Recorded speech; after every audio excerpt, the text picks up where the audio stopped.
a nuestro presentador de hoy, el doctor Leandro Rodríguez Medina. Él es un sociólogo y estudia ciencias de la tecnología.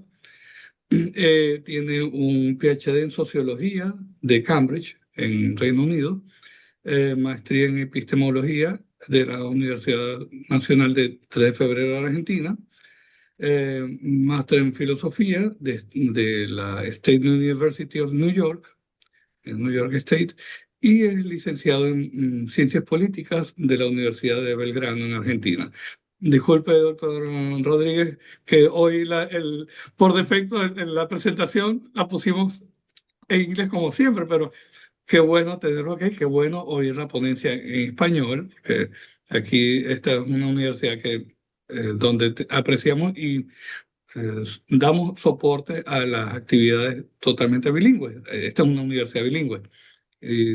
Damos servicio en los dos idiomas, damos clases en los dos idiomas, así que muy bienvenido, doctor Leandro Rodríguez Medina, a este espacio, su espacio.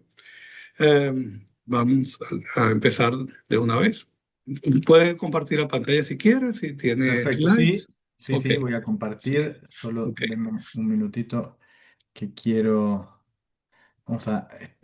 Me van a confirmar cuando arranque. Hay un par de videos cortitos. Si no se llega a escuchar, les pido por favor que Sí. Ok. me lo indiquen. Una pregunta rápida.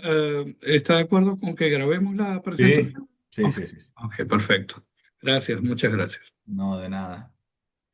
Em, Bueno, precisamente después voy a volver a lo bilingüe o a lo multilingüe, pero mis slides están en inglés y mi presentación va a estar en español como parte de hacer este juego de poder dirigirme a distintas comunidades lingüísticas. Pero bueno, efectivamente poder hablar en mi idioma es una ventaja enorme. Eh, Gladys y Neira creo que me escucharon hablar en mi pobre inglés en la presentación en Leiden. Así que espero que esto sirva para mejorar las ideas y no para entorpecerlas más. Eh, desde que se contactaron y empecé a pensar en esto, la verdad que para mí era un desafío. Por un lado, me interesa compartirles algo en línea con lo que con lo que escucharon las colegas en Leiden y después tratar de pensar algunas conexiones, tal vez con lo que gentilmente me hicieron llegar como información de lo que hace el centro y de los temas que se investigan. Y bueno, creo que va a ser claro el momento en el que voy a estar refiriéndome precisamente a estos asuntos. Así que, sin más, arranco. Me parece que por la dinámica de seminario, si quieren interrumpirme en cualquier momento, me parece que puede ser una oportunidad. Si no, también estoy dispuesto a hacer la presentación y después tener la sesión de preguntas y respuestas, Muchas ustedes gracias. como ustedes prefieran. Entonces, básicamente la agenda de hoy es empezar con dos historias que podríamos llamar latinoamericanas, pero tengo mis reservas de que sean solo latinoamericanas. Después, meterme al corazón de la simple propuesta que hemos argumentado en el libro de Decentralized Knowledges que publicó Duke este año y que editamos junto a Sandra Harding. Después mencionar muy rápidamente un ejercicio que devino también de gente que escuchó esta presentación en otro lugar y planteó la posibilidad de descentralizar el aula. Y finalmente el desafío de conectar algunas de estas cosas con este espacio, que era la idea de si esto también puede ser útil para pensar el laboratorio, ¿no? Entonces, voy a empezar con la primera historia, que es una historia de centralización del conocimiento.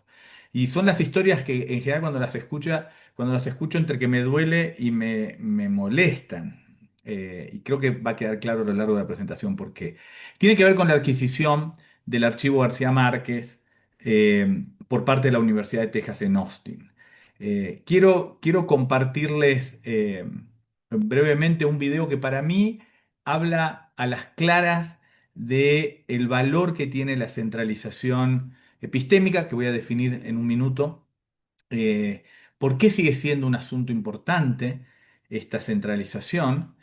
Y también quiero manifestar que en esto no hay una especie de binarismo, más allá de que uno de mis trabajos se llama Centros y Periferias en la Producción del Conocimiento, más que interesado en centros y periferias como entidades estáticas, lo que me interesa es precisamente la centralización y la descentralización.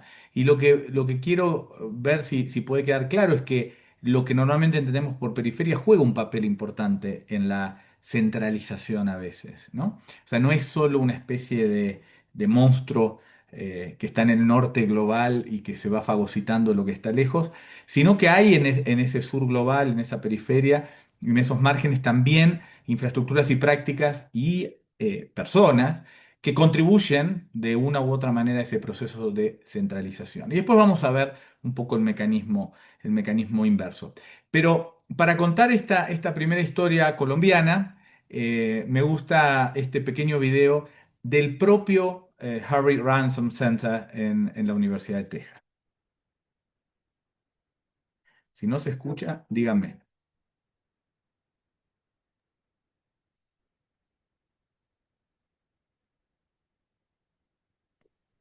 No, no se está oyendo, no sé si es que... No se está escuchando. Ok. Déjenme ver entonces. Creo que tienes que to stop your share y luego cuando lo compartes otra vez, Perfecto. seleccionar el botón Share Sound. Cierto que en este Share Sound, exacto. Me olvido que en cada plataforma hay una manera distinta de compartir. Confírmenme ahora, por favor. Oye. Oh, ¿qué pasa aquí? Perfecto.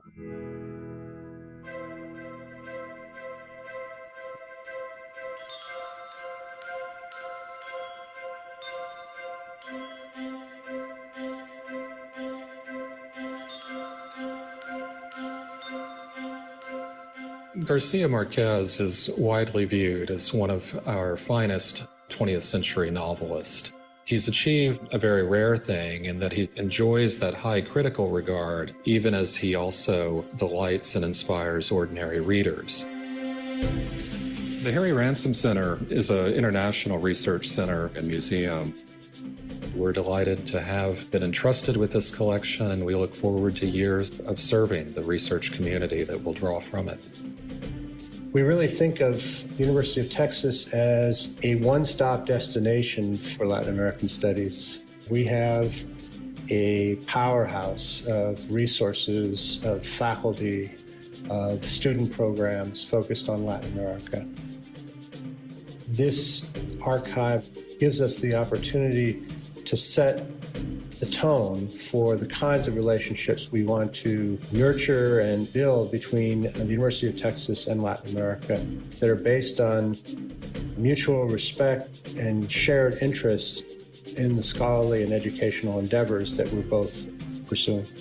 When the collection arrived in 40 Record Center cartons, there's manuscripts for 10 of his books and also one unpublished book. Over 2,000 pieces of correspondence, a lot of notable people that wrote to him, and then a lot of fan mail as well. There were over 40 photo albums in the collection and over 20 scrapbooks. We also got 5 of his computers and then 2 of his typewriters. I think Garcia Marquez's widow Mercedes and his 2 sons, Rodrigo and Gonzalo, were aware of the high regard that the Ransom Center enjoys internationally. The institution really has a capacity for contributing added value and service to Garcia Marquez's legacy. There's a kind of creative DNA that runs through these collections and that joins them one to another.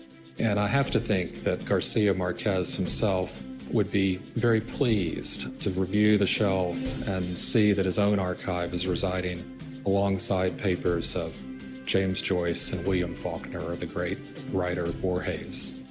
It's hard to forecast the wonder and the sense of discovery and the insights that will come from this archive. But clearly, it is the primary resource for study of Garcia Marquez's life and work.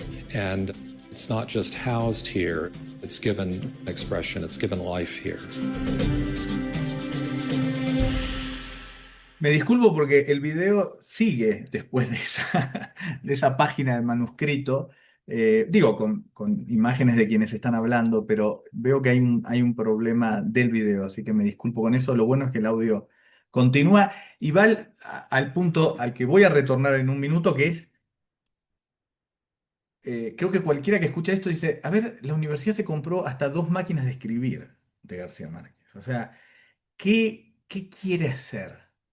¿Qué, y no solo qué quiere hacer, qué puede hacer con eso? Y me parece que ahí hay un punto central de esta lógica centralizadora que no lo dicen ellos, pero en una presentación reciente yo mostraba un video de cómo la televisión colombiana hablaba en su momento de esta adquisición.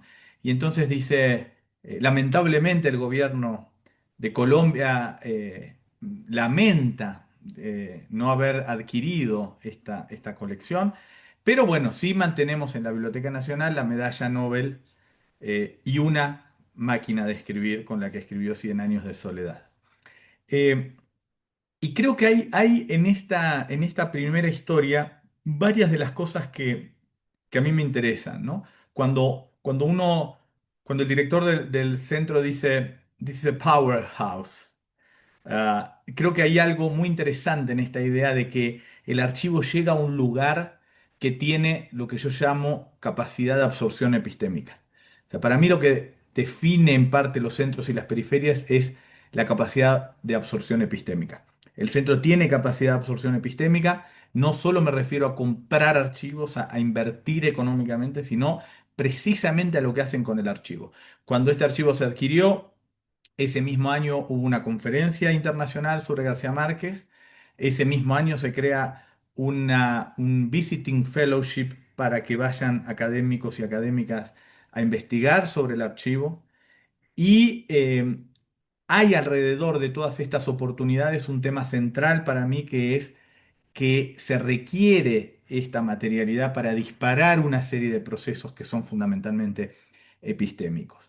Entonces, voy a volver sobre algunas enseñanzas de esto más adelante, pero quiero ir entonces ahora a la segunda historia, que es de descentralización, que es la repatriación de una parte sustantiva de la colección Inca que Yale mantenía desde 1911, y es una devolución al Perú para la instalación de un museo en el Cusco. Nuevamente un pequeño video que espero que funcione mejor.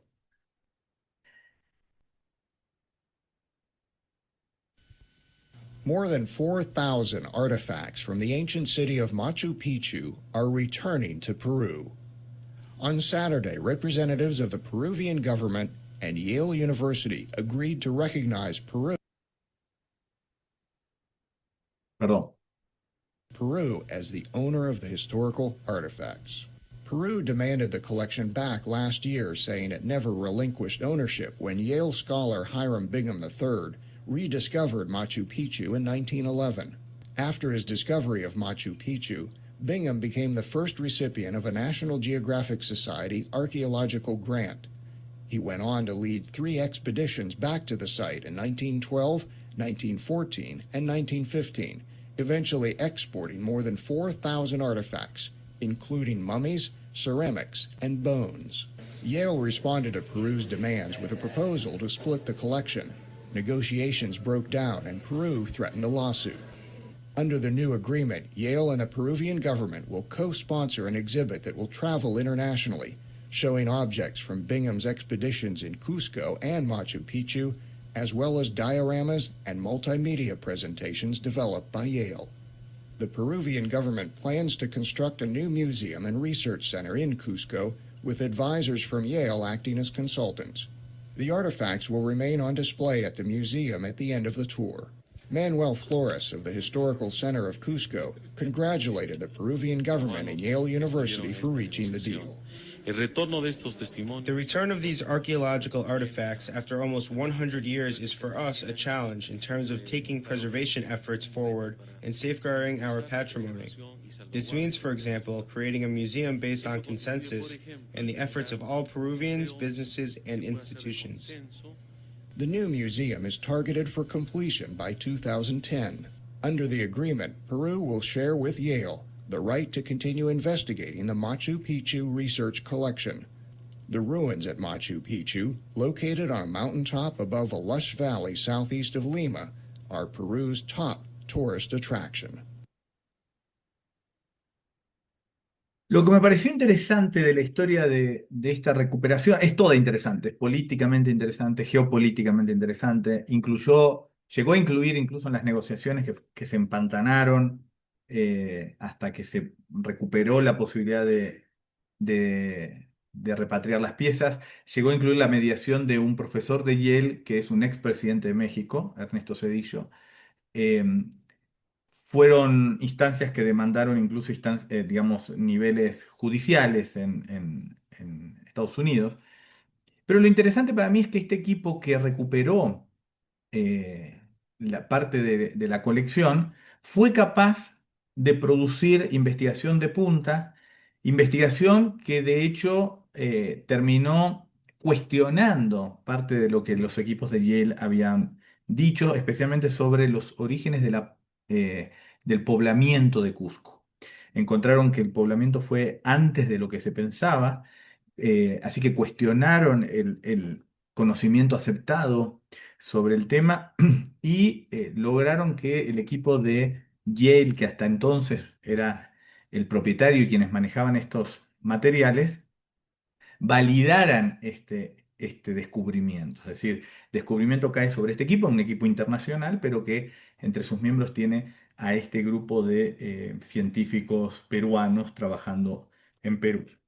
Entonces, para mí hay alrededor de esto un aspecto muy importante sobre la materialidad, que son algunas preguntas sobre las que voy a volver en un minuto, ¿no? ¿Por qué es tan importante quién tiene la propiedad y quién puede usar estas piezas arqueológicas o estos archivos, ¿no? ¿Dónde radica la importancia? ¿Por qué en la era digital la adquisición de objetos materiales parecería importante para la producción de conocimiento, ¿no? Cuando uno puede acceder digitalmente y hay ejemplos de digitalización de colecciones completas? ¿Cuáles son las implicaciones de las asimetrías?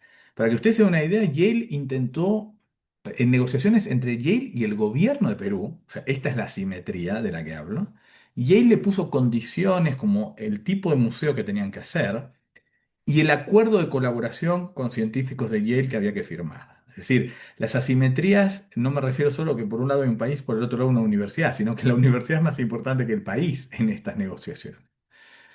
Y finalmente, ¿quién tiene el derecho a producir conocimiento y a obtener autoridad epistémica? Que esto es parte del asunto. Cuando yo cuento esta historia del equipo de investigación en Cusco que cuestiona lo que se sabía sobre el poblamiento en Cusco, a mí no me interesa tanto la carrera por un paper en una revista, que no es un tema menor, sino básicamente qué preguntas le queremos hacer a esto, ¿no? ¿Qué temas pueden ser importantes para una comunidad epistémica y tal vez no son para otra? Me voy a meter entonces ahora un poquito más en esta idea de centralizar. Voy a usar en español, es más complicado que en inglés, de hecho. En español sería centrar y centralizar, y por lo tanto descentrar y descentralizar. ¿Mm? Estas ideas vienen explicadas con más detalle en un libro que, como comenté, publicó Duke este año, que se llama Decentralizing Knowledges, Essays on Distributed Agency, que tuve la suerte de editar con Sandra Harding, que falleció este año, la profesora Sandra Harding, y que tiene algunos capítulos realmente interesantes porque van desde el salmón en Chile a la comunidad Sami en Noruega y el cuestionamiento de prácticas de cazar patos, va desde medicina paliativa en Taiwán hasta los BRICS y la posibilidad de cuestionar el conocimiento occidental a través de una reorganización geopolítica. Así que hay de todo, me parece que vale la pena echarle el ojo y encima es acceso abierto, cosa que fue en sí mismo un logro por los costos que tiene el acceso abierto, tanto en las editoriales comerciales como en las editoriales universitarias. Entonces, me interesa en ese sentido comenzar por decir que para mí el centramiento y la centralización son algunas de las tendencias más resistentes, estables, poderosas que tienen, digamos, que explican o que describen más que explican la circulación global del conocimiento. O sea, conocimiento, si uno lo mira en términos de flujos, de movimientos, de circulación, en general tiende a centralizarse, tal vez como muchos otros bienes, ¿no? Que librados a controles o a estrategias para evitarlo, tiende a centralizarse, tiende a concentrarse. Entonces, por un lado tenemos lo que llamo centramiento digamos centering en inglés, que tiene que ver con la emergencia, consolidación y difusión de una idea naturalizada de que lo que se produce en ciertos centros es universal y por lo tanto puede ser impuesto a los demás. Y aquí esto lo puede uno manejar en distintas escalas, pero originalmente se pensó para campos académicos y la influencia que ejercen algunos países en esos campos académicos en términos de, precisamente como pongo ahí, construir cánones, formación del mainstream, de las corrientes principales y este cuerpo de ideas legitimadas que se aceptan como los autores y las autoras que hay que citar y que ningún productor de conocimiento puede desafiar sin el riesgo de sentir que habla de otra cosa, ¿no? Sin el riesgo de quedar excluido y por lo tanto perder em, autoridad epistémica. Pero por el otro lado, en simultáneo, a veces previamente, a veces posteriormente, tenemos un proceso de centralización que se refiere a la creación, desarrollo e implementación de infraestructuras que permiten que ciertos lugares se conviertan en nodos centrales dentro de redes de ensamblajes globales. Infraestructuras que también se traducen en prácticas, es decir, un poco como acabo de mencionar con el caso del Center en Texas. O sea, cuando tengo los archivos, tengo la posibilidad de visiting fellowships. Con los visiting fellowships tengo conocimiento circulando con los reconocimientos a su vez institucionales que van consolidando lo que el propio centro sabe, ¿no? Es prácticamente, dice, es el lugar natural para estudiar América Latina. Es muy interesante que el lugar natural para América Latina no sea San Pablo, Buenos Aires o México, sino Texas. Pero creo que, y quiero dejar claro, creo que tiene razón.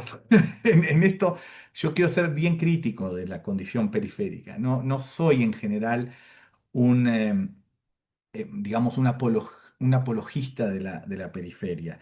Creo que las periferias contribuyen fuertemente desde una mezcla de ignorancia, a veces a faltas de oportunidades, a este papel subordinado dentro de estos ensamblajes globales. Pero entonces, si el centramiento tiene que ver con ideas, la centralización tiene que ver con archivos, bibliotecas, bases de datos, fondos de investigación, fondos para movilidad, seminarios, plataformas para compartir archivos digitales o escribir conjuntamente, y todos los elementos materiales que dan lugar a ciertas prácticas cognitivas, ¿no? Ciertas prácticas epistémicas. Entonces, estas dos tendencias para mí son centrales. Si uno estudia circulación del conocimiento, va a ver que hay asimetrías profundas y esas asimetrías tienden a traducirse en procesos de centramiento y centralización.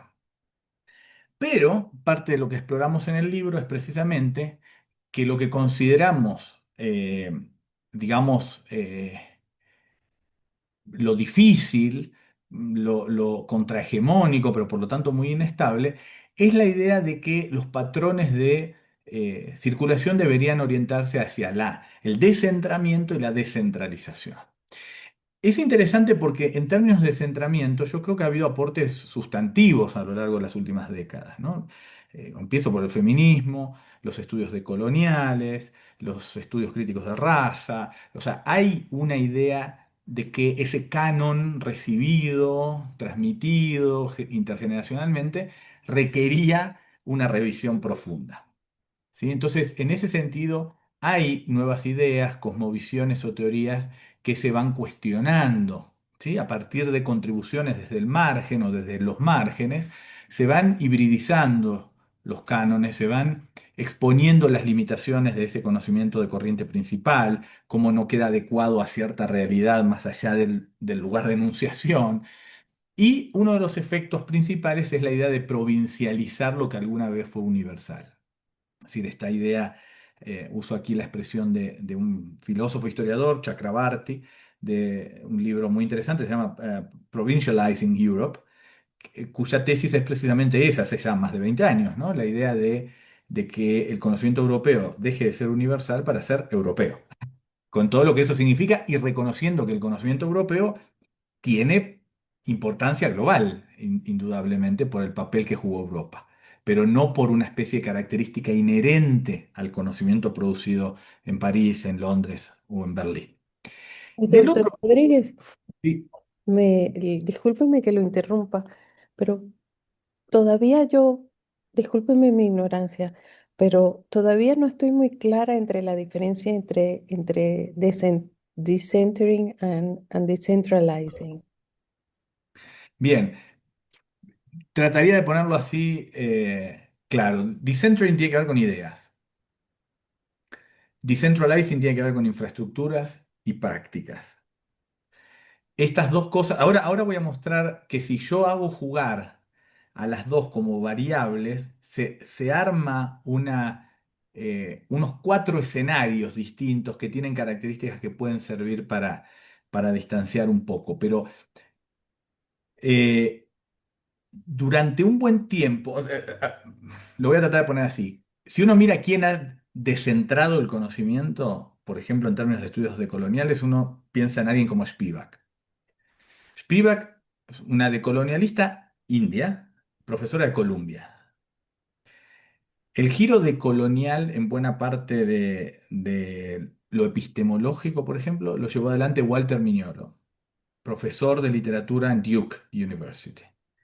Es decir, estas ideas, y acusados algunos de ellos, como Mignolo, acusados por otros, no por mí, de lo que se llama extractivismo epistémico. Es decir, agarrar ideas que él escuchó en América Latina, en comunidades indígenas, y llevarlas al mainstream para atacar el mainstream. Efectivamente, para una especie eh, de señalamiento de los límites de ese mainstream, de la necesidad de mirar lo producido en otro lado, pero a través de figuras canónicas, en instituciones centrales, aprovechando recursos que tienden a centralizar el poder, el poder epistémico, el poder de producir conocimiento. Entonces, descentralizar para mí tiene que ver con mirar acciones que se tienen que materializar en infraestructura y prácticas muy variadas, voy a mencionar varias a lo largo de lo que resta de la presentación, que incluso si nosotros lo separamos del descentramiento, tal vez no producen descentramiento. Es decir, yo puedo tener una revista multilingüe y seguir produciendo textos que son fundamentalmente canónicos o de mainstream. Puede pasar eso. Entonces, por eso ahora quiero mostrar que hay estas dos fuerzas de descentralización y descentramiento, hay que verlas operando generalmente en simultáneo, con mayor o menor fuerza, mayor o menor consecuencias. Pero la idea central para varios de los académicos que estuvimos en este libro, de alguna manera cuestionando algunas cosas que en SDS son muy core, ¿no? La idea de que lo material y lo semiótico forma un núcleo inseparable. Lo que con Sandra Harding decíamos es, exploremos la idea no de que sean separables, sino de que, por ejemplo, vayan a distinto ritmo, o en un momento vayan hacia distintos lugares, lo material y lo simbólico, por usar esta expresión, las ideas y las prácticas e infraestructuras. Entonces, lo que a mí me interesa de la descentralización epistémica es precisamente la posibilidad de desarrollar infraestructuras y prácticas que contribuyan a una diversificación de actores. Es decir, si yo puedo romper el canon de una revista en cualquier disciplina con gente que piense, gente del centro que piense distinto. Y empiezo a romper el canon. Ahora, la idea es cómo incorporo autoras, autores de los márgenes. ¿Qué tengo que hacer? Y ahí me doy cuenta que tengo que hacer otras cosas. En definitiva, ellos podían o ellas podían escribir y mandar un artículo en cualquier momento. O sea, en algún sentido uno puede decir, bueno, está abierto a que cualquiera nos escriba, desde cualquier parte del mundo. Pero cuando uno mira los flujos reales, no pasa eso. Entonces, hay que hacer cosas a nivel de la infraestructura para modificar o afectar en parte esos flujos. Cosas que tienen que ver, cuando digo infraestructura, por ejemplo, es cómo se organiza una revista, o cómo se organiza un departamento académico, o cómo se organiza un centro de investigación, o cómo se organiza un jurado de premios.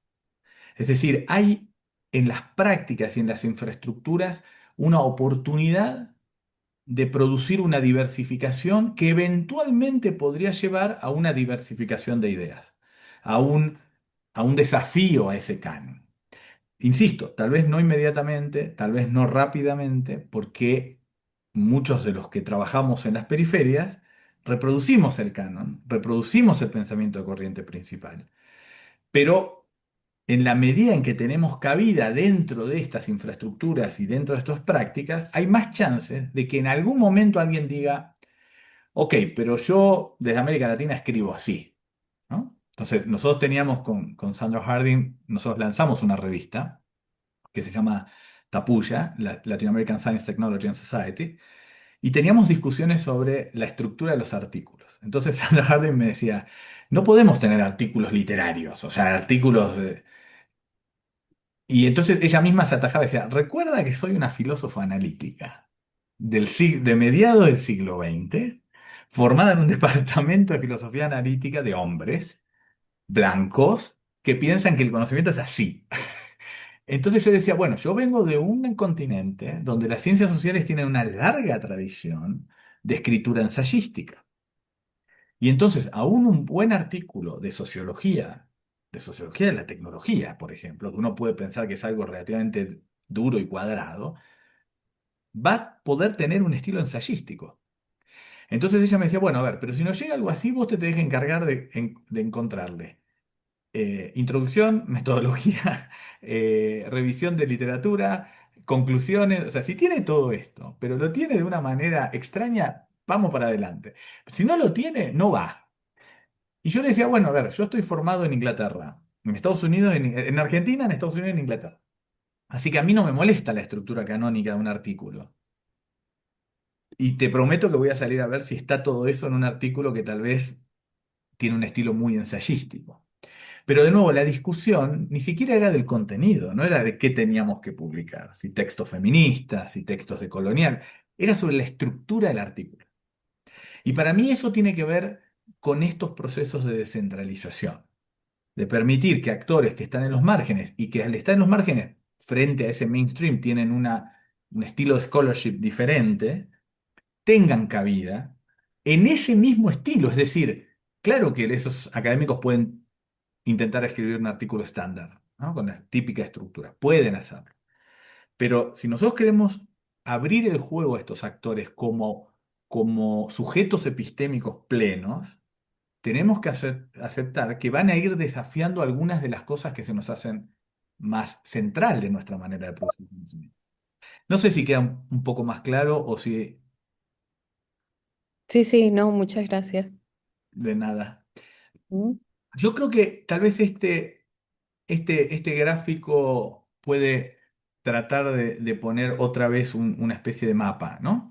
Por un lado, las dos columnas tienen que ver con conocimiento, es decir, con el producto final. ¿Está centrado o está descentralizado? Centrado o descentrado. Centrado tiene que ver con, sigue un canon, es corriente principal, es el típico artículo, lo que Kuhn llamaba ciencia normal, digamos, es el típico artículo de este campo, sí, está centrado. Así que va a estar en la primera columna. Está descentrado, es decir, cuestiona con las ideas que tiene, cuestiona el canon, el mainstream, lo cuestiona, sí lo cuestiona, entonces ya está descentrado. Pero después tenemos dos filas. Y las filas no tienen que ver con el producto final del conocimiento, sino con las condiciones de producción. Las condiciones de producción es donde cabe para mí la idea de centralizado o descentralizado. Entonces, cuando yo tengo conocimiento centrado digamos, y un modo de producción académica centralizado, básicamente lo que hay es indiferencia epistémica. Como dice Chakrabarty cuando analiza los historiadores de India. Dice, los historiadores de India, la mayoría son británicos.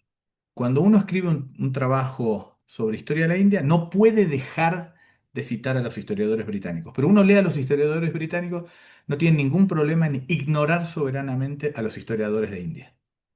Entonces, lo que hay cuando los campos están fuertemente centralizados y además el conocimiento está fuertemente canonizado, es entre los centros y las periferias, entre el núcleo de ese campo y los márgenes, hay absoluta indiferencia epistémica. Lo que hace las periferias no le importa a nadie en el centro, no afecta en nada. Movámonos, entonces, arrancamos en indiferencia epistémica. ¿Qué pasa si alguien del centro hace un viaje y dice, wow, mirá esta idea de comunidad que tienen en la sociología boliviana?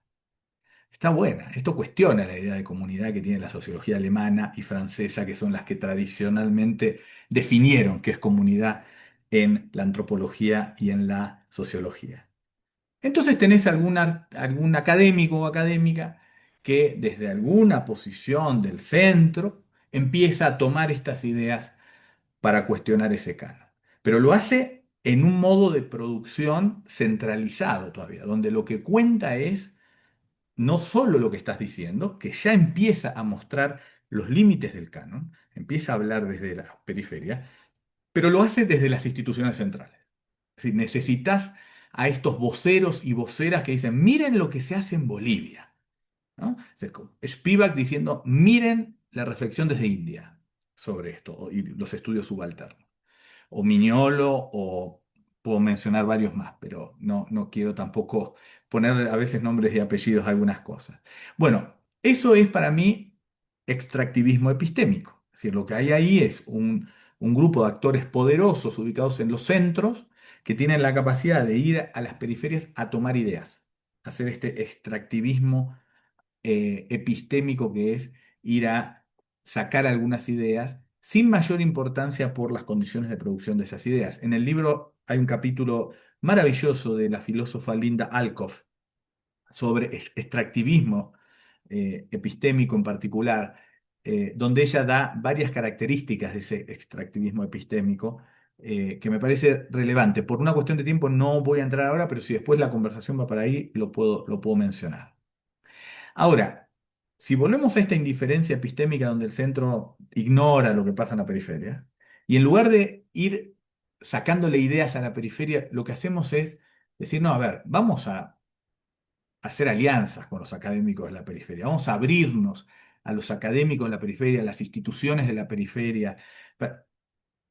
Entonces lo que tengo es cooptación epistémica, es decir, sigo teniendo un canon, sigo teniendo una idea de qué es buena ciencia, cómo se hace buena ciencia, es cómo se define en el norte o en el centro, pero tengo actores de afuera entrando. Para alguien que estudió en Cambridge y siempre trabajó en América Latina, nosotros recibimos invitaciones muchas veces, como dice una colega mía, para cubrir la cuota de personas de afuera, ¿no? Entonces no puede ser que el panel no tenga ningún latinoamericano, porque resulta que están hablando de algo de América Latina. Entonces, che, pero llamen a uno que conozca nuestro juego, que conozca el juego, que conozca, por ejemplo, la literatura que se produce en el norte. Que no venga a plantearnos de repente un autor indígena de Paraguay, que no conocemos ninguno, sino que sepa cómo se juega este juego en el norte. Entonces, nos empiezan a convocar a los consejos editoriales de las revistas, nos invitan a algunos eventos, nos invitan de profesores visitantes o de investigadores visitantes, pero, pero, el mecanismo es invitar a quien juega y conoce el campo y las ideas del campo, ¿no? Esta idea de lo llamo porque sé, digamos, incluso suena maquiavélico, pero no es tan maquiavélico. O sea, lo llamo porque sé qué debates pasan acá. Si yo, digo, yo fui profesor invitado en Alemania, en Francia, en Estados Unidos. O sea, uno sabe que hay algo, digamos, no solo de credenciales, sino de conocer ciertos debates que permiten un diálogo. Si no, se complica el diálogo, eso es indudable también. Entonces, esos tres escenarios dejan pendiente el que idealmente me gustaría llegar, que es el de mutualismo epistémico. Y el mutualismo epistémico solo puede surgir cuando pasan las dos cosas a la vez. Es decir, el canon comienza a quebrarse, y tal vez idealmente no hay más canon, y las condiciones de producción comienzan a equipararse. Es decir, imaginemos académicos del norte que empiezan a citar académicos del sur, académicos del norte que empiezan a ir al sur no solo a alguna conferencia perdida, sino, digamos, como un visiting. Digo, uno mira los flujos, por ejemplo, de profesores visitantes de Estados Unidos, es toda Europa. O sea, excepto los latinoamericanistas o los expertos en África, que claro, ellos sí quieren aprovechar la ocasión, los demás el flujo es abismalmente concentrado entre Europa y Estados Unidos. Y eso tiene que ver con un reconocimiento de peerness. Eso tiene que ver con a dónde voy y estoy con iguales. Algo mencioné, creo, el día de la conferencia de Leiden, que el ejemplo de la astronomía chilena fue cuestionando eso, ¿no? O sea, ¿son los astrónomos chilenos pares dignos de los astrónomos de Harvard, de los astrónomos de la Universidad de Tokio, de los astrónomos de Oxford? Bueno, ese fue un desafío, porque de entrada no, pero resultó que el mejor telescopio del mundo estaba allá, en el sur. Así que, con una serie de estrategias, de las cuales podemos charlar después también, fueron ganando esa igualdad al punto tal de que solo después de varios años, por ejemplo, se firmaron programas duales de astronomía entre universidades del norte y universidades del sur. Cosa que a mí me tocó negociar alguna vez un programa de movilidad entre Cambridge y una universidad en Puebla. Y bueno, si uno no entiende, no arranca partiendo de la simetría descomunal de las instituciones, negocia cualquier cosa, porque las dos se llaman universidades, pero no se parecen mucho en casi nada más. Entonces, la astronomía chilena, a través del gobierno, negoció, entre otras cosas, que el 10% de todo el tiempo de uso del telescopio era para chilenos. 10% cuando en realidad la cantidad de astrónomos originales en Chile no alcanzaban para cubrir el 10%. Pero lo que el gobierno entendió es que si generaba ese 10%, si tenía las condiciones, si tenía uno de los mejores telescopios, para algunos es el mejor telescopio de la humanidad, iba a aparecer gente que quería estudiar astronomía. Y a partir de ahí iba a aparecer una comunidad astronómica seria. ¿Qué quiere decir serio? A estándares globales, ¿no? Ahora, el mutualismo epistémico tampoco es, o sea, no es una panacea. Lo que yo comenté en Leiden, y creo que lo intercambiamos en un mail, la idea de los mapuches, es que cuando uno mira los telescopios de ALMA, por ejemplo, eh, están sobre territorio mapuche. Y entonces hay toda una discusión sobre hasta qué punto ese instrumento científico se puede alinear con la cosmovisión, la cosmogonía mapuche. Y eso es interesante porque no es el único lugar del mundo donde pasa, pasa también en Australia, por ejemplo. Entonces comienza a ver, y ahí es donde yo intento mostrar que si separamos el descentramiento y la descentralización, tal vez tenemos más chances de producir efectos positivos, porque el descentramiento siempre da la sensación de que el ataque frontal al mainstream de en este caso, astronomía, por parte de la astronomía mapuche va a ser difícil. O sea, va a ser difícil que una astronomía mapuche desafíe el conocimiento core de la astronomía global. Sin embargo, sí se pueden hacer infraestructuras que empiecen a generar un diálogo. Sobre eso voy a mencionar algo en un ratito, entonces lo dejo por ahí. Pero yo creo que hay más chance por el lado de la infraestructura y de las prácticas que por el lado de una especie de decolonize the astronomy o decolonize the university, que es un buen mensaje, pero que si no tiene estas infraestructuras es vacío, porque los únicos que pueden decolonize algo son aquellos que tienen la voz y el poder para decolonize, que resulta que están generalmente más cerca de los colonizers que de los demás. Entonces, primero hay que crear estas infraestructuras que adquieren una especie de vida, no sé si propia, pero sí una vida híbrida, que requieren encontrarse. Y después ver cómo se construye sobre eso.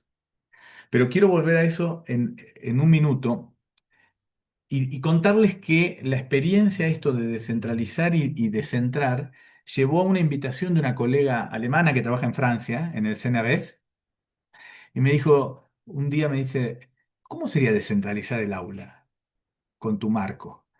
Y dije, bueno, a ver, te lo voy a poner muy burdo, le digo, ¿cómo veo yo? ¿Qué es para mí la indiferencia epistémica? Arranquemos de ahí. Bueno, es un profesor en el primer mundo dando textos de primer mundo a estudiantes de primer mundo.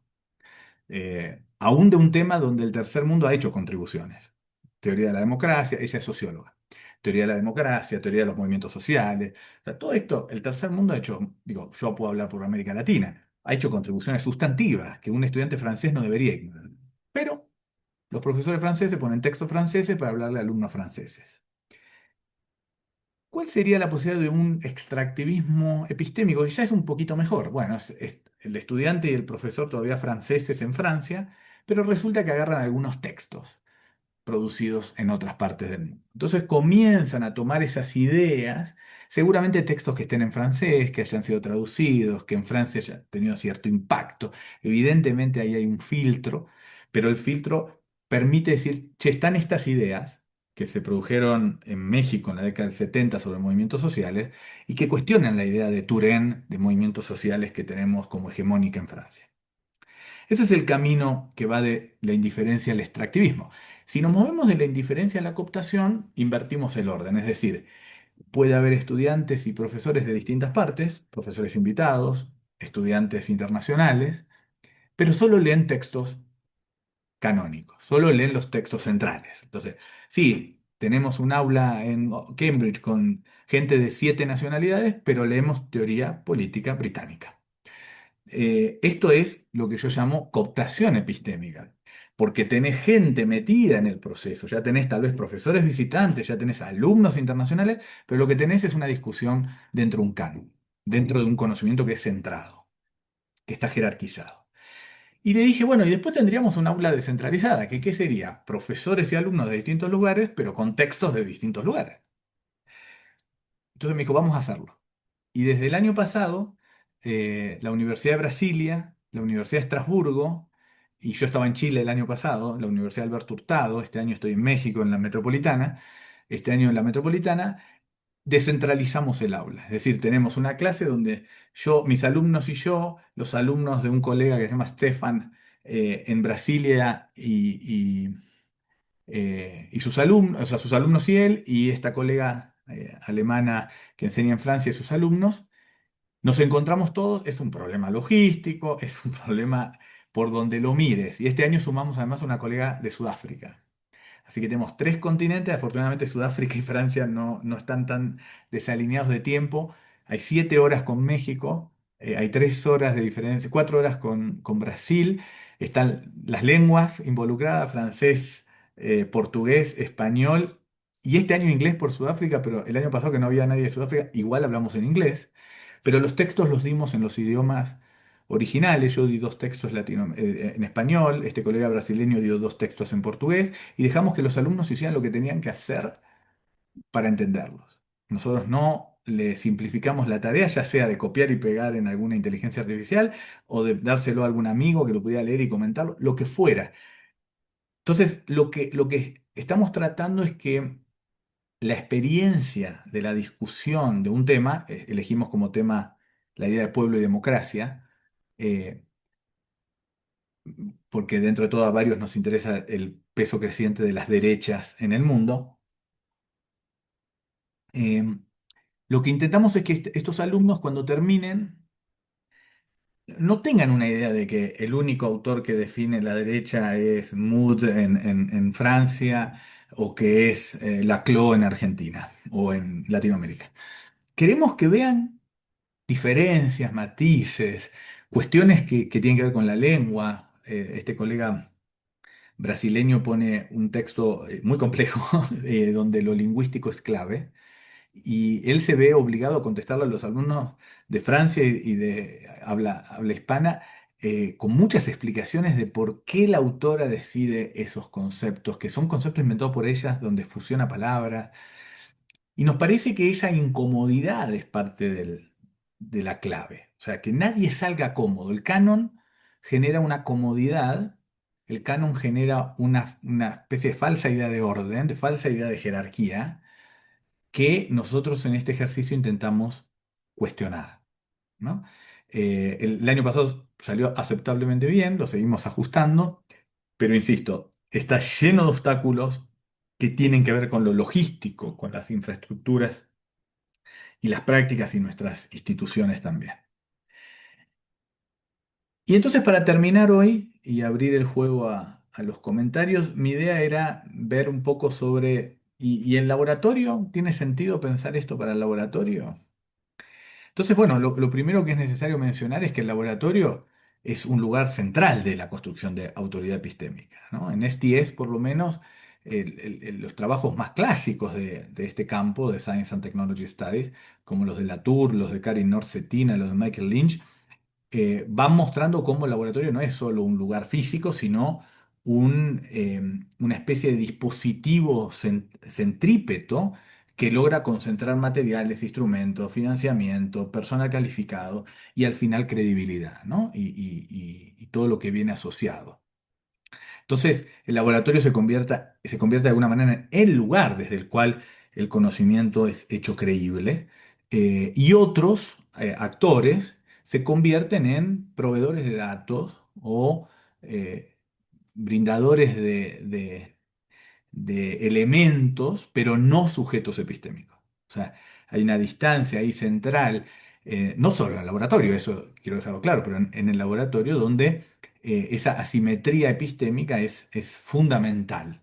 Es fundamental porque lo que permite es definir quién tiene esta capacidad de producir conocimiento creíble, ¿no?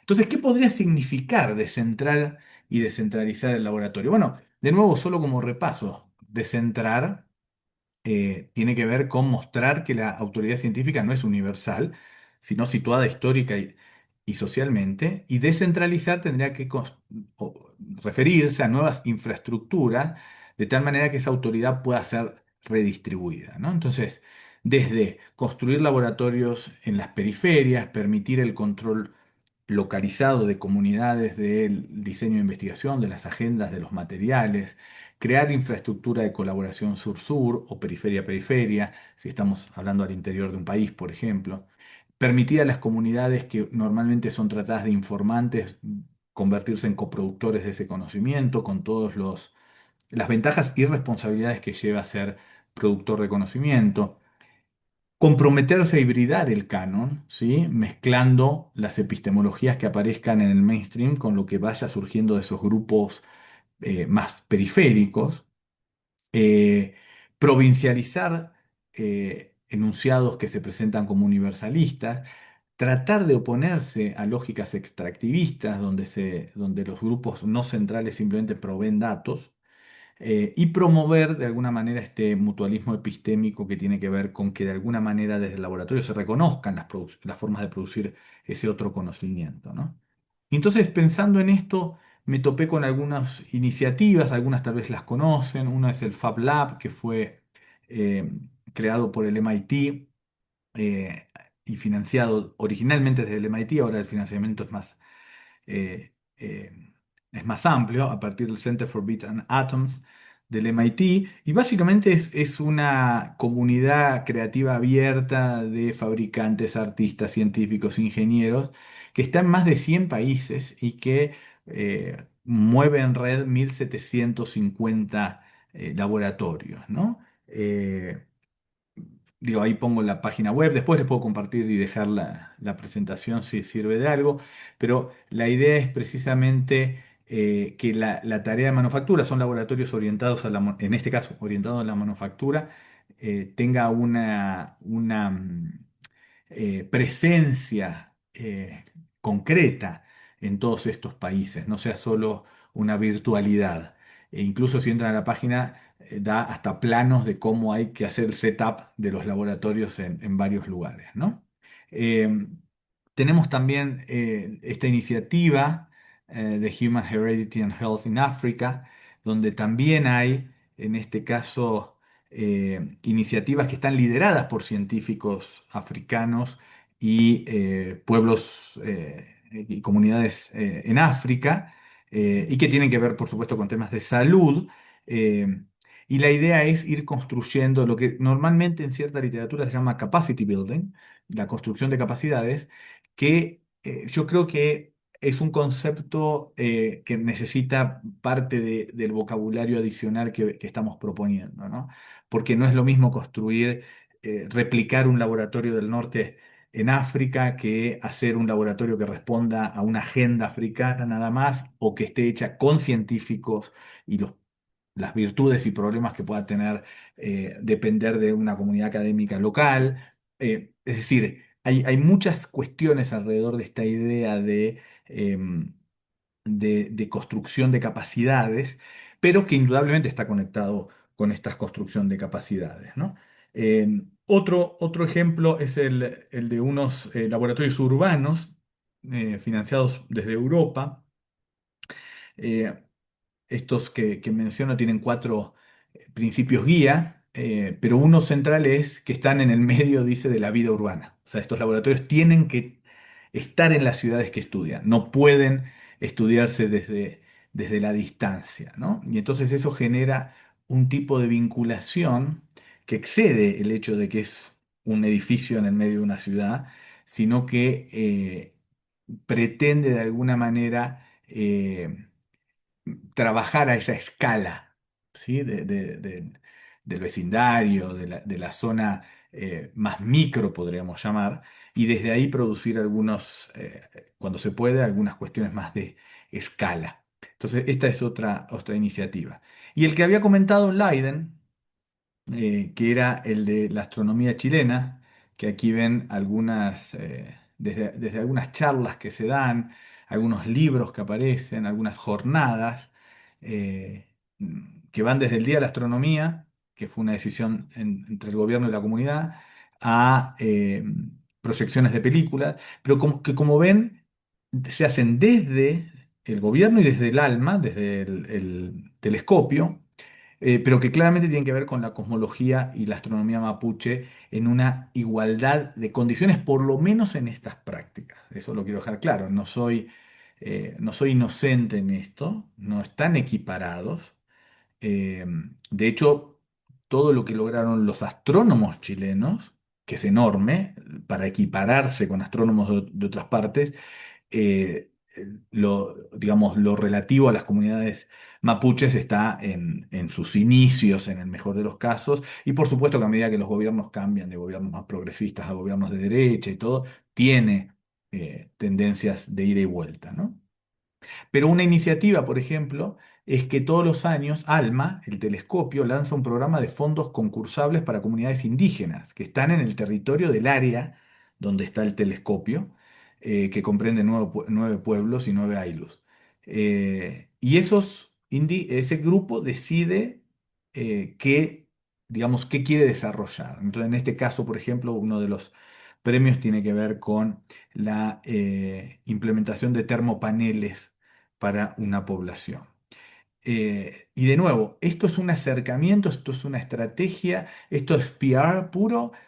Para algunos tal vez sí. Para mí hay una diferencia entre hacer PR y producir conocimiento, darles el estatus de productores de conocimiento. ¿Y cómo lo hacen?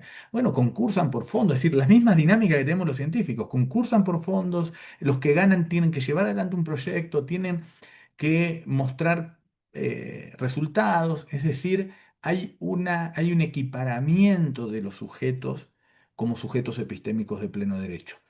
Insisto, esto no quiere decir que el poder esté equiparado, quiere decir que hay un camino en el que prácticas e infraestructuras asumen que hay paridad. Entonces, asumo que hay sujetos que son capaces de presentar un proyecto, de llevarlo adelante, de generar una patente, y después veo, y tal vez no solo veo, después lo tengo que ir moldeando de alguna manera. O sea, en esto no hay una especie de descubrimiento, así como ahí estaban y yo me vengo a dar cuenta. No, hay un moldeo o una coproducción porque los propios proyectos que van ganando van influyendo en lo que Alma va pensando para futuros ejercicios de financiamiento, ¿no? Y lo último es algo que me impactó a partir de lo que me compartieron, eh, que realmente me dejó eh, muy impactado. Primero porque me parece que este compromiso que decía Gladys, aquí me permití copiar de un correo que intercambiamos, que se parece a una frase que también está en la página.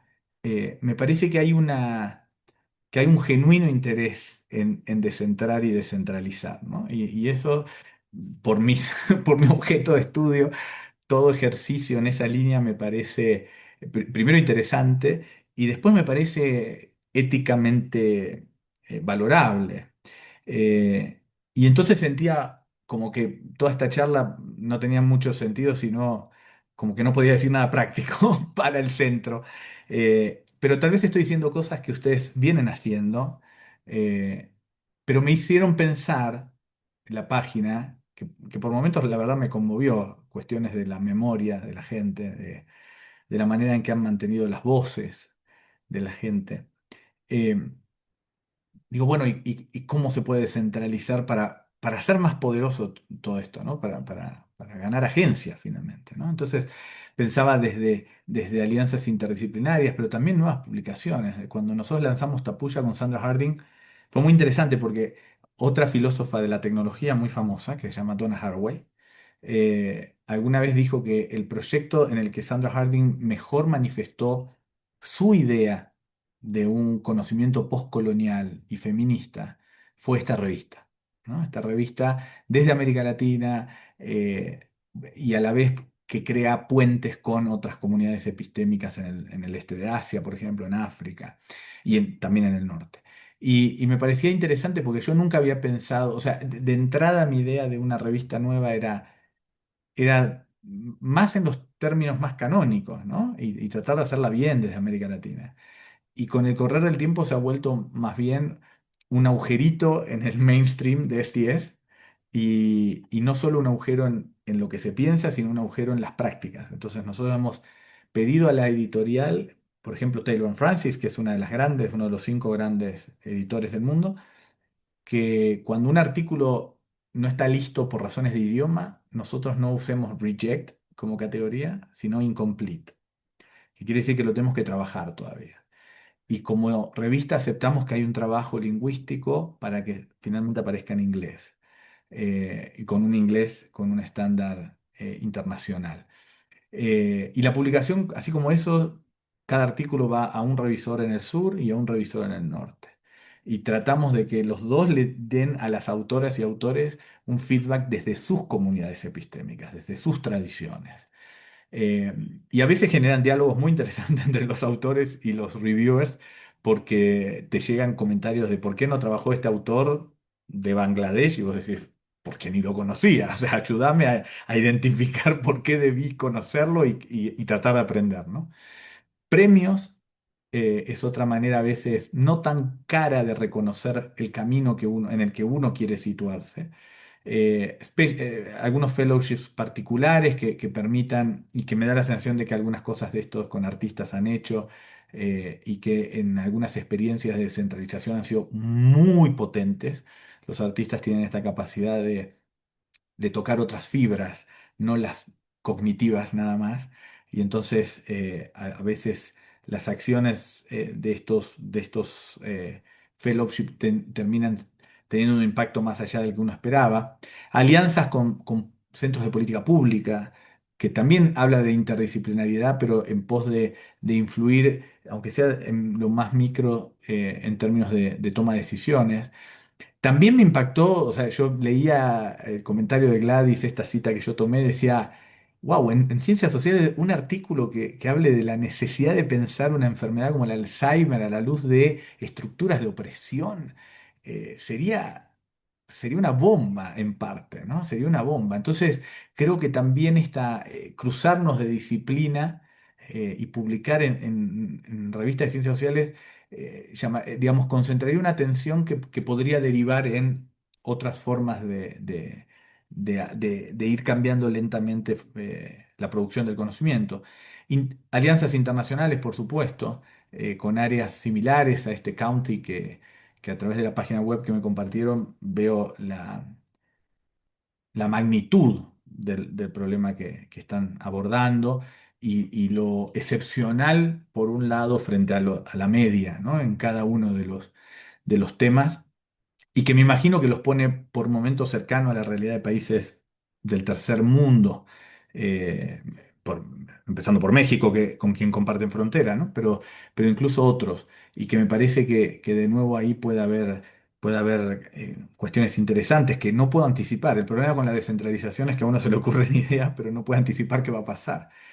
Y evidentemente en la línea de lo que hace ALMA con ciertas comunidades mapuches, ayudar a cofinanciar investigación comunitaria en sus propios términos, ¿no? O sea, ver qué pasa, ver qué problemas hay y ver para dónde llevarían la oportunidad de ser productores de conocimiento.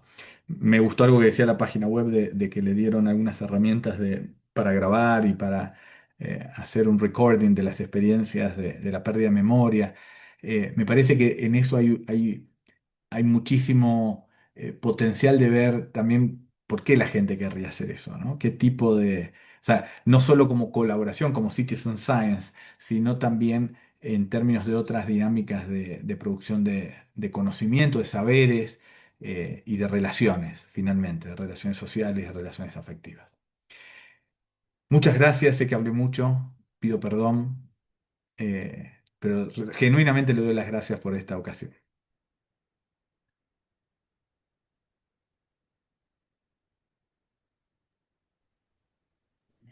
Wow,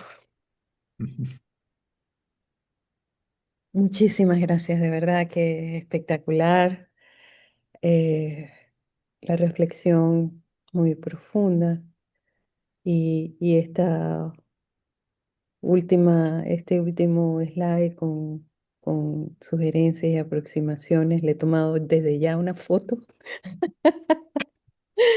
y definitivamente te comento y a los que están con nosotros esta tarde que el 13 de octubre de este año la universidad creó un centro nuevo.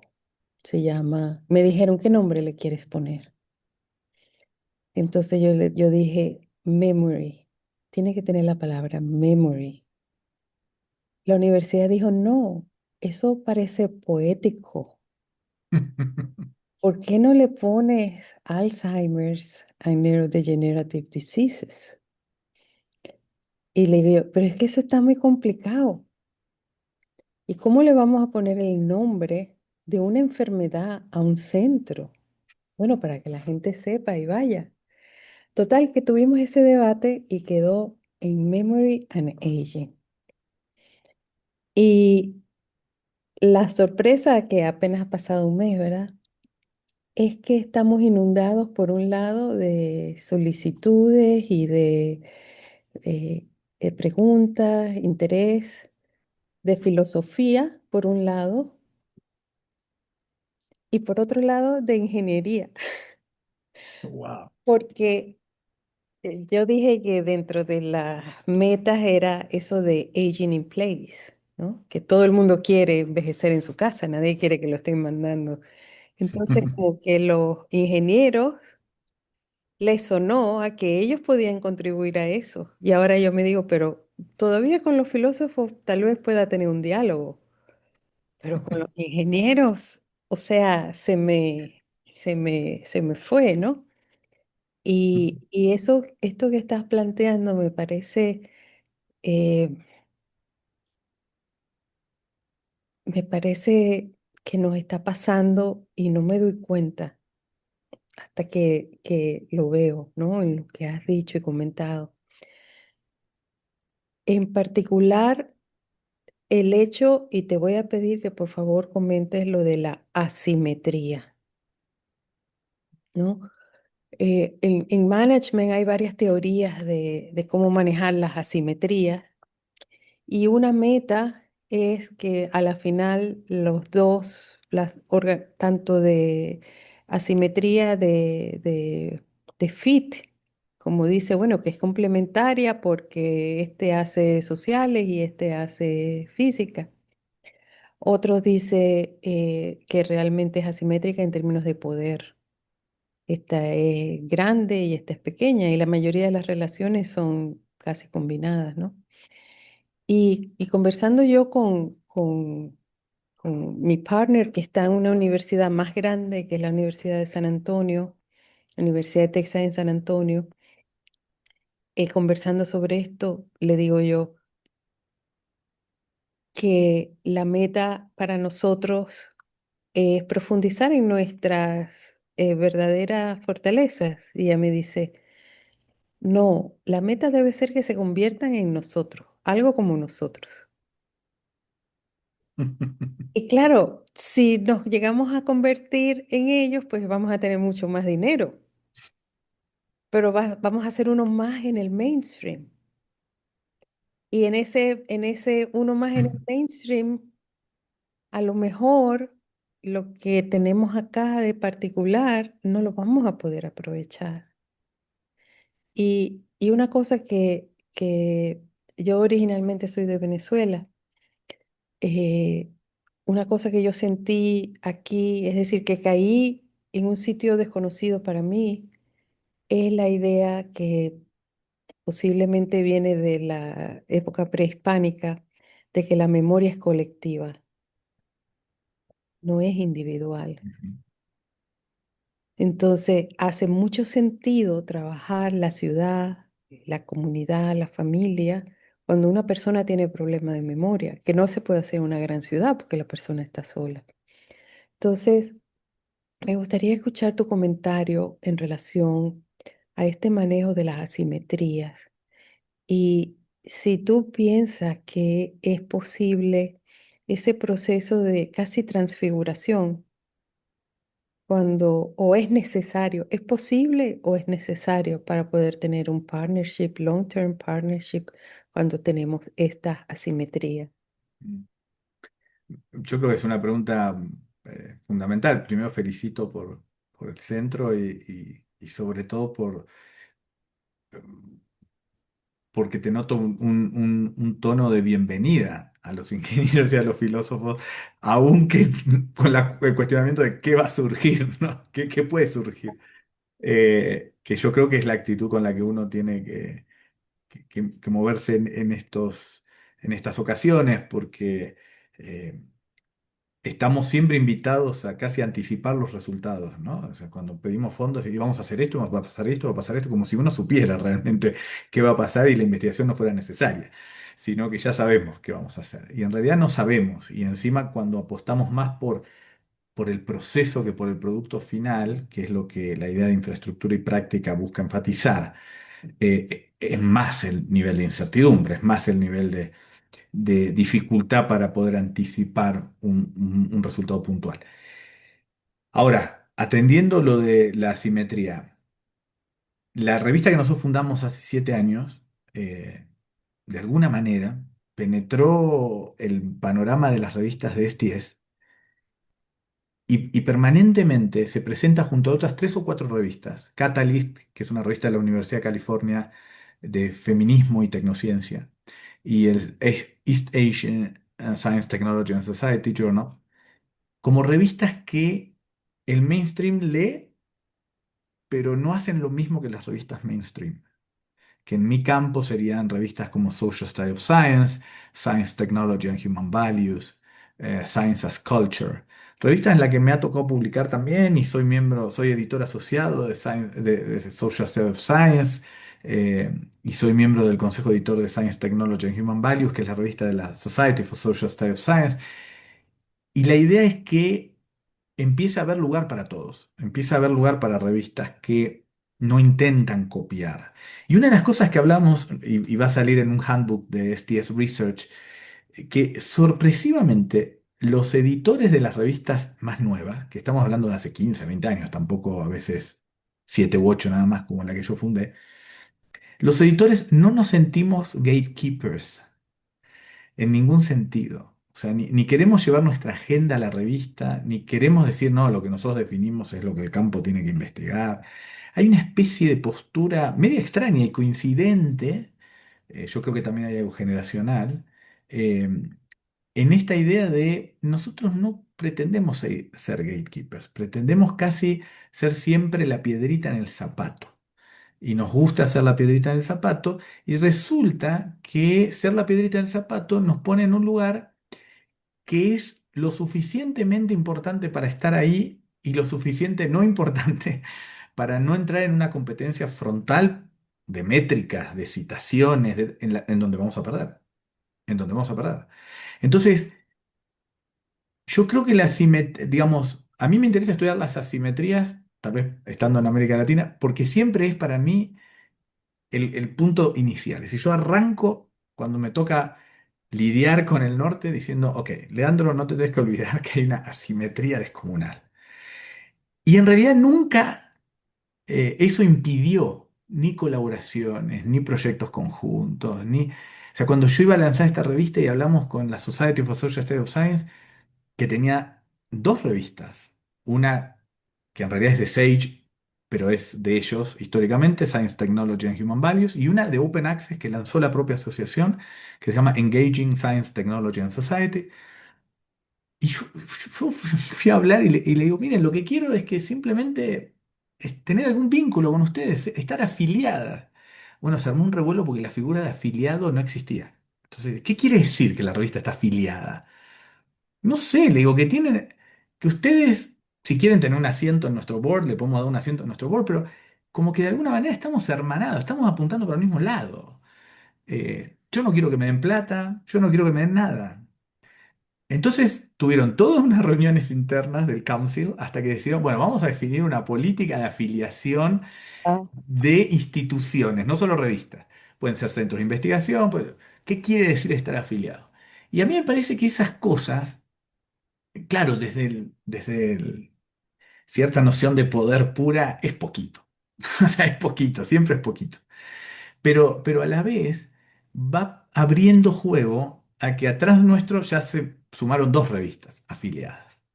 Y entonces eso va generando un landscape de revistas, donde las que definían el canon, que eran cuatro o cinco, ahora están teniendo unas reuniones una vez al año en la conferencia anual, donde nos sentamos todos bueno, yo ya no soy el editor de la revista que fundé, pero se sientan todos los editores y editoras en jefe, de igual a igual.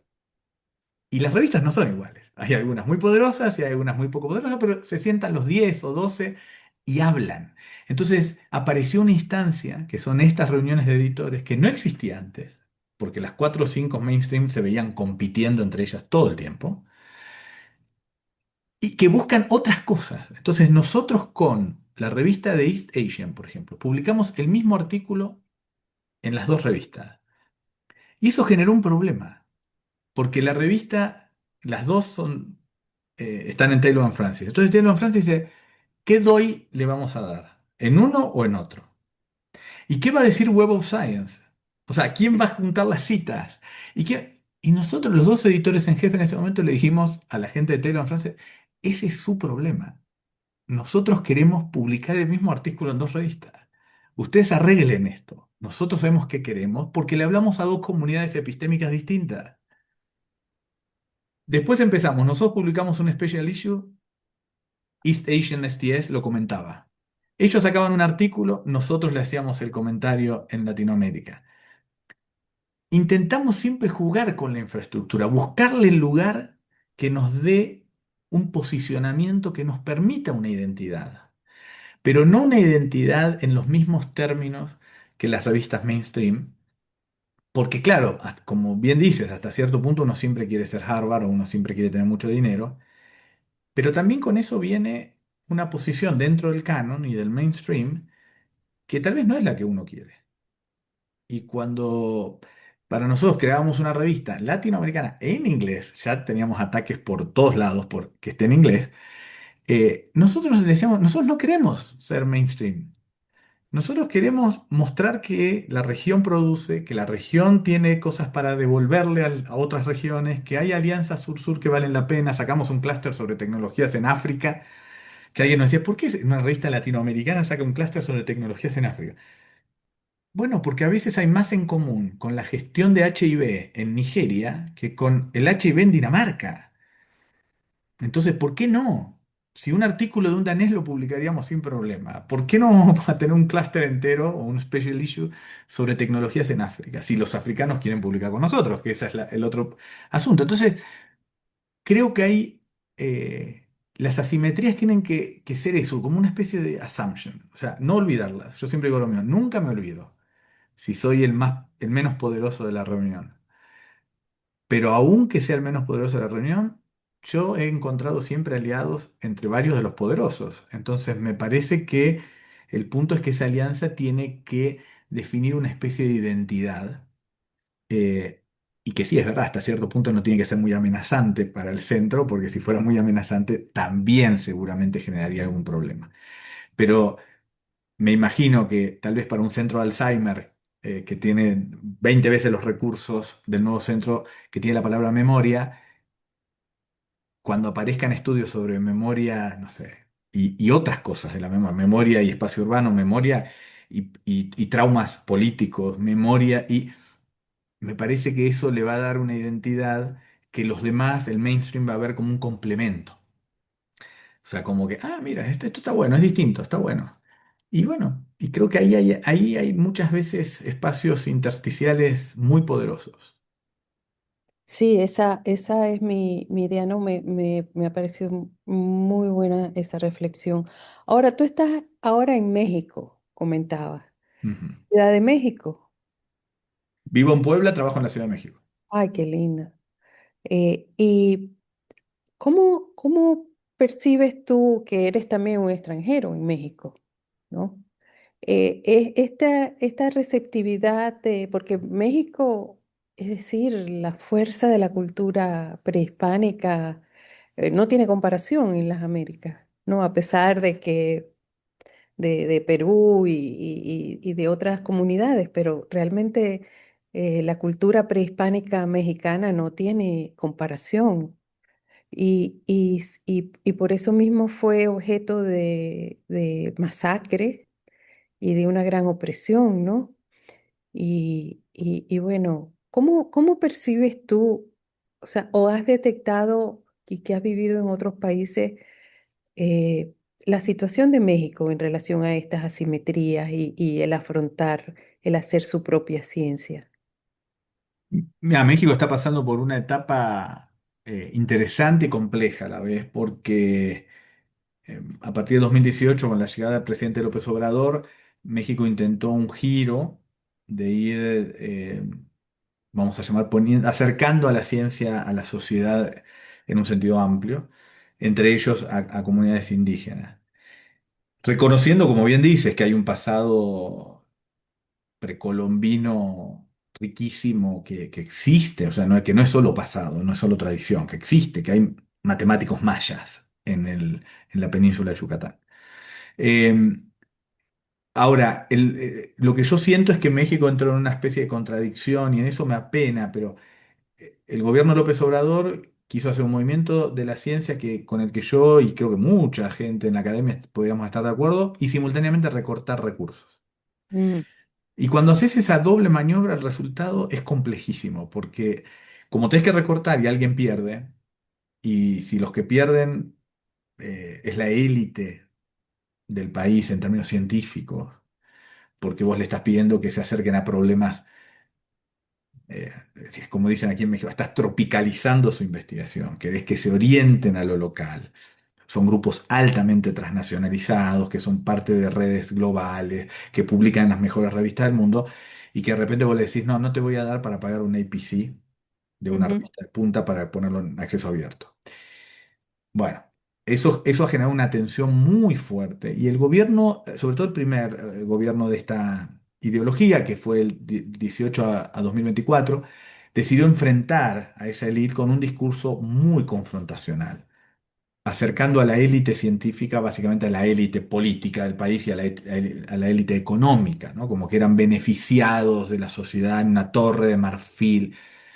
El gobierno que comenzó el año pasado, que es de la misma línea política, ha tenido ya claros indicios de que no va con esa estrategia. No ha aumentado el presupuesto sustantivamente, pero creo que va hacia una política más de consensos.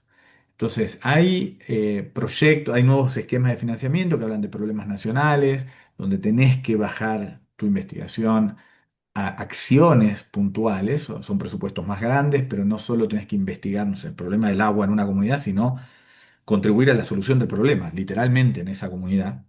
Eh, y me parece que esos proyectos que algunos iniciaron en el periodo anterior y están continuando, va a estar lindo investigarlos un poco y ver el impacto que han tenido. Ahora, digamos, este es el panorama como de la ciencia en general, que generalmente es la ciencia natural y la medicina y la ingeniería.